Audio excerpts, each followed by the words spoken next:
श्री राधा कृष्णाभ्याम नमः।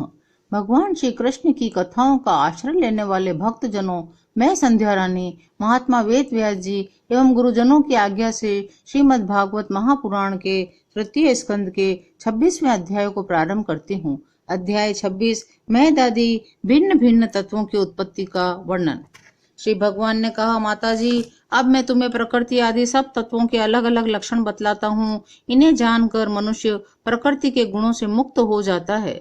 यह सारा जगत जिसे व्याप्त होकर प्रकाशित होता है, वह आत्मा ही पुरुष है। वह अनादि, निर्गुण, प्रकृति से परे, अंतःकरण में स्फुरित होने वाला और स्वयं प्रकाश है।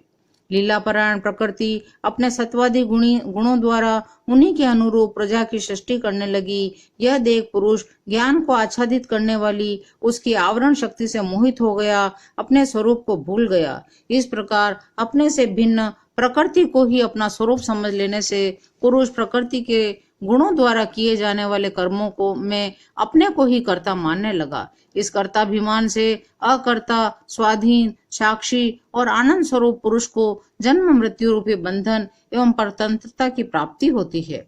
देवहूति ने कहा, हे पुरुषोत्तम, इस विश्व के स्थूल सूक्ष्म कार्य जिनके स्वरूप है तथा जो इसके कारण है, उन प्रकृति और पुरुष का लक्षण भी आप मुझसे कहिए। श्री भगवान ने कहा, जो त्रिगुणात्मक, अव्यक्त, नित्य और कार्य कारण रूप है तथा स्वयं निर्विशेष होकर भी संपूर्ण विशेष धर्मों का आश्रय है, उस प्रधान नामक तत्व को ही प्रकृति कहते हैं।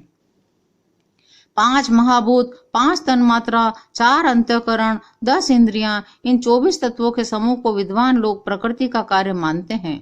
पृथ्वी, जल, तेज, वायु और आकाश ये 5 महाभूत हैं। गंध, रस, रूप, स्पर्श और शब्द ये 5 तन्मात्र माने गए हैं। श्रोत्र, त्वचा, चक्षु, रसना, नासिका, वाक, पाणी, पाद, उपस्थ और पायु ये 10 इंद्रियां हैं। मन, बुद्धि, चित्त और अहंकार, इन 4 के रूप में एक ही अंतःकरण अपनी संकल्प, निश्चय, चिंता और अभिमान रूपा 4 प्रकार की वृत्तियों से लक्षित होता है। इस प्रकार तत्वज्ञानी पुरुषों ने सगुण ब्रह्म के सन्निवेश स्थान इन 24 तत्वों की संख्या बतलाई है। इनके सिवा जो काल है वह 25वां तत्व है। जो सत्वगुण में स्वच्छ, शांत और भगवान की उपलब्धि का स्थान रूप चित्त है, वही महतत्व है और उसी को वासुदेव कहते हैं। जिस प्रकार पृथ्वी अपनी आदि अन्य पदार्थों के संसर्ग से पूर्व जल अपनी स्वाभाविक अवस्था में अत्यंत स्वच्छ, विकार शून्य एवं शांत होता है, उसी प्रकार अपनी स्वभाव की अवस्था की दृष्टि से स्वच्छत्व, अविकारित्व और शांतत्व ही वृत्तियों सहित चित्त का लक्षण कहा गया है।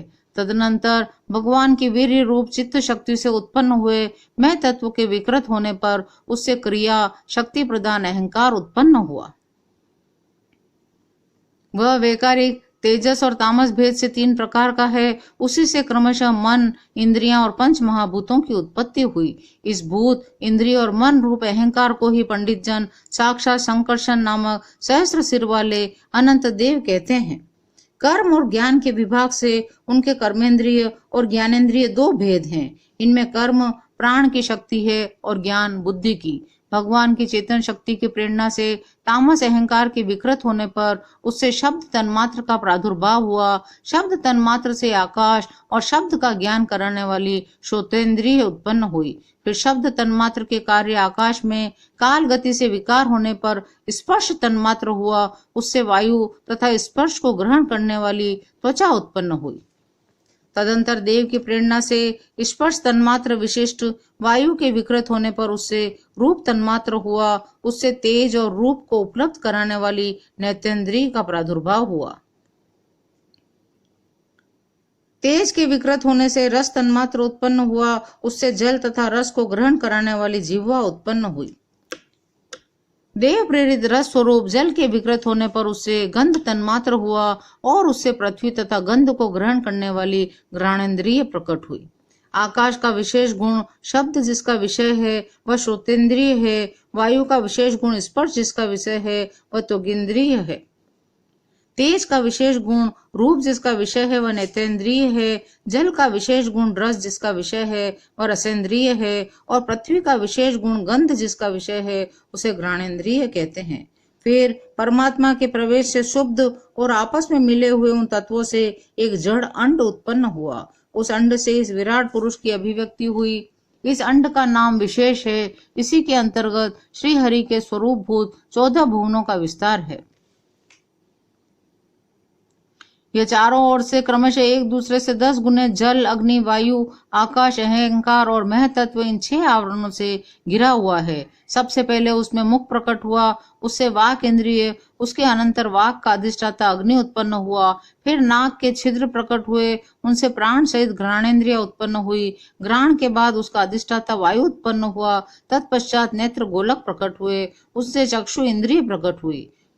फिर कानों के छिद्र प्रकट हुए, उससे इंद्रिय श्रोत्र और उसके अभिमानी दिग् देवता प्रकट हुए।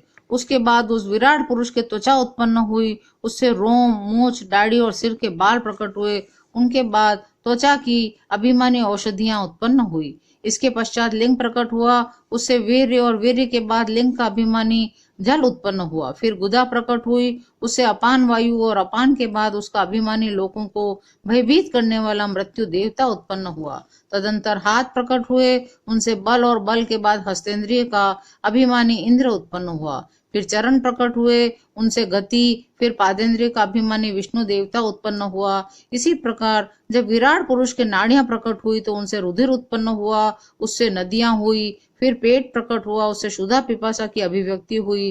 फिर उदर का अभिमानी समुद्र देवता उत्पन्न हुआ। तत्पश्चात उसके हृदय प्रकट हुआ, हृदय से मन का प्राकट्य हुआ। मन के बाद उसका अभिमानी देवता चंद्रमा हुआ। फिर हृदय से ही बुद्धि, उसके बाद अभिमानी ब्रह्मा हुआ। तत्पश्चात अहंकार और उसके अनंतर उसका अभिमानी रुद्र देवता उत्पन्न हुआ। जब ये क्षेत्रज्ञ के अतिरिक्त सारे देवता उत्पन्न होकर भी विराट पुरुष को उठाने में असमर्थ रहे तो उसे उठाने के लिए क्रमशः फिर अपने अपने उत्पत्ति स्थानों में देव प्रविष्ट होने लगे। अग्नि ने वाणी के साथ मुख में प्रवेश किया, वायु ने घ्राणेन्द्रिय के सहित नासा छिद्रों में प्रवेश किया, सूर्य ने चक्षु के सहित नेत्रों में प्रवेश किया, दिशाओं ने श्रवणेन्द्रिय के सहित कानों में प्रवेश किया, औषधियों ने रोमों के सहित त्वचा में प्रवेश किया, जल ने वीर्य के साथ, मृत्यु ने अपान के साथ, इंद्र ने बल के साथ, विष्णु ने गति के साथ चरणों में प्रवेश किया, नदियों ने रुधिर के सहित नाड़ियों में प्रवेश किया, समुद्र ने क्षुधा पिपासा के सहित उदर में प्रवेश किया, चंद्रमा ने मन के सहित हृदय में प्रवेश किया, ब्रह्मा ने बुद्धि के सहित हृदय में प्रवेश किया, रुद्र ने अहंकार के सहित उसी हृदय में प्रवेश किया, तो भी विराट पुरुष न उठा। किंतु जब चित्त के अधिष्ठाता क्षेत्रज्ञ ने चित्त के सहित हृदय में प्रवेश किया तो विराट पुरुष उसी समय जल से उठकर खड़ा हो गया।